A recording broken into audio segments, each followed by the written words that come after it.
Hey Krishna Prabhuji. Om Namo Bhagavate Vasudevaya. Om Namo Bhagavate Vasudevaya. Om Namo Bhagavate Vasudevaya.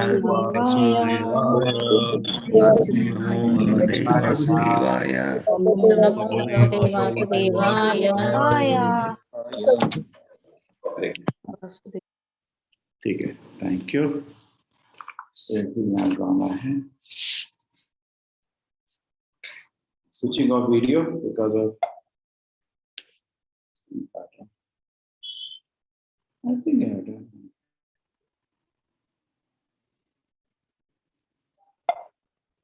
So now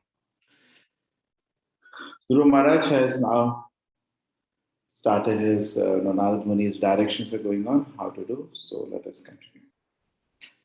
Verse 45. The form of the Lord is described here is the Lord faces perpetually very beautiful and pleasing in attitude. To the devotee, the seeing appears to be never displeased and is always prepared to award benedictions to them. His eyes, his nicely decorated eyebrows, his raised nose, his broad forehead are all very beautiful. He is more beautiful than all the demigods. That is Krishna. Narad Muni continued, the Lord's form is always youthful. Every limb and every part of his body is properly formed, free from defect. His eyes and lips are pinkish like the rising sun. He is always prepared to give shelter to the surrendered soul, and anyone so fortunate as to look upon him feels all satisfaction. The Lord is always worthy to be the master of the surrendered soul, or is the ocean of mercy. See the beautiful line? He is always worthy to be the master. Now, we like to be the master, but we cannot give shelter to the surrendered souls. We exploit them, torture them. But no, Krishna is not like that. He is capable, he is worthy to be the master. So somebody we need shelter, we run for opposite sex for shelter, give me pleasure. We run for some powerful people in this world, give me shelter. But they are not fit to be the master. But who is fit to be the master? Krishna. Prabhupada is giving an important point. The description given by Narad Muni is not imaginary. The form of the Lord is understood by the Parampara system. This is how you have to hear. The Lord is further described as having the mark of Shivasa, or the sitting place of the goddess of fortune, and his bodily hue is deep bluish. The Lord is a person. He wears a garden of flowers and it eternally manifests his forehead, which holds, beginning from the lower left hand, the conch shell, wheel, club, and lotus flower. This description going on. Now, Prabhupada saying, look at the word Purusha. The Lord is never female. He is always male, Purusha. If for the impersonalists to imagine the Lord form that a woman is mistaken. The Lord appears in the female form, if necessary, like, Mohini. But his perpetual form is Purusha because he is the original male. The feminine features of the Lord is displayed by goddess of fortune, Lakshmi, Radharani, Sita, etc. All these goddess of fortune are servitors of the Lord. They are not as supreme as falsely imagined by the impersonalists. The Lord in Narayana feature is always four-handed. The battle of Kurukshetra, Arjuna wanted to see the universal form. He showed his features of four-handed Narayana. Some devotees have the opinion Krishna is the incarnation of Narayana. But Bhagavata school says Narayana is the manifestation of Krishna. Krishna is Adi Narayana. And that's from the Bhagavata. But general understanding, because as such, there is no difference between Krishna and Vishnu, the same person. But who is the origin? The general understanding is Vishnu, Krishna is one of the avatars of Vishnu. Isn't it? This general. But Bhagavatam doesn't agree to that. It says Krishna is the origin. The entire body of Supreme Personality Godhead Vasudeva is decorated. He wears a valuable jewel helmet, necklaces, bracelets. He is naked adorned with costume of jewel and he is dressed in yellow silk garment. The Lord is decorated with small golden bells around his waist, and his lotus feet are decorated with the golden ankle bells. All his bodily features are very attractive and pleasing to the eyes. He is always peaceful, calm, quiet, and very pleasing to the eyes and the mind. Real yogis meditate upon the transcendent form of the Lord as he stands on the bowl of the lotus of their heart, the jewel-like nails of the lotus glittering. The Lord is always smiling, and devotees should constantly see the Lord in this form. He looks very mercifully towards the devotee. In this way, the meditator should always look toward the Supreme Personality God, the bestower of all benedictions. So Prabhupada's comment, we should not manufacture a mere meditation, rather follow what is given here. We read it again and again. Should follow the authorized Shastra and personality. Again, by this prescribed method, one can practice concentration upon the Lord until one is so fixed, he remains in trance, thinking all in the form of the Lord.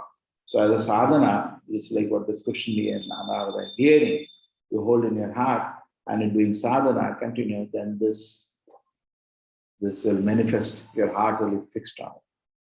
The Lord used the word used as ega bhutana, which means great attention and concentration. So presently we are focused. First thing is not the rupa, first thing is the nama. So as you very attentively hear the nama with concentration, great attention and concentration with the respect when you hear the nama will receive its, you reveal its sweetness. But then you have to chant not so 5 minutes. Chant for 2 hours. Chant. Today is the Ekadashi. Request to all of you is today chant more. You can attentively hear this. Hare Krishna, Krishna Krishna, Hare Hare. Hare Ram, Ram Ram, Hare Hare.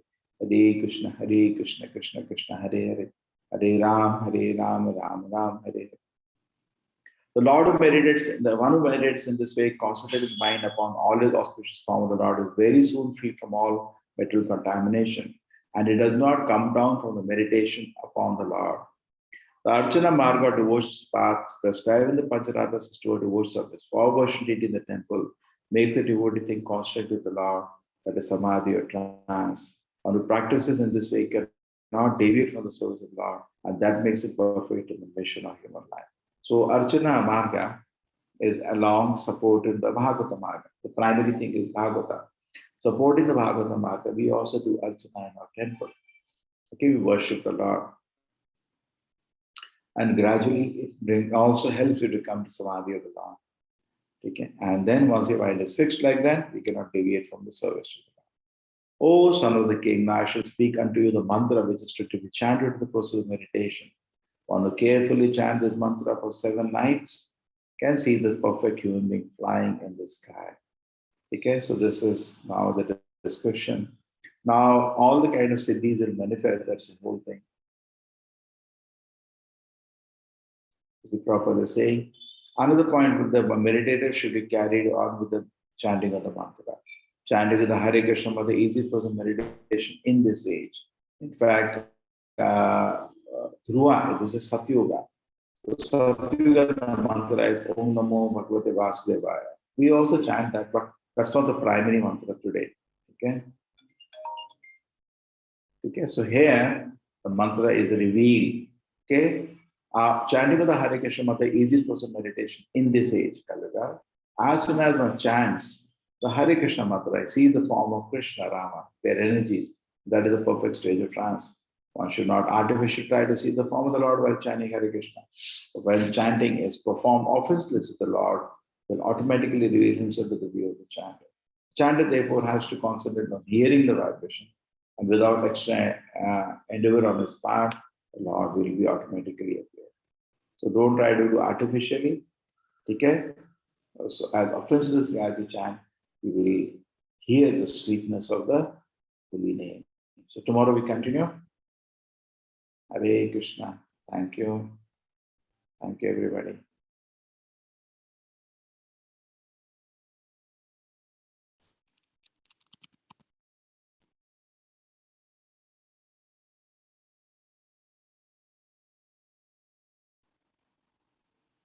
Hare Krishna. Hare Krishna, everybody. We'll take leave. Hare Krishna.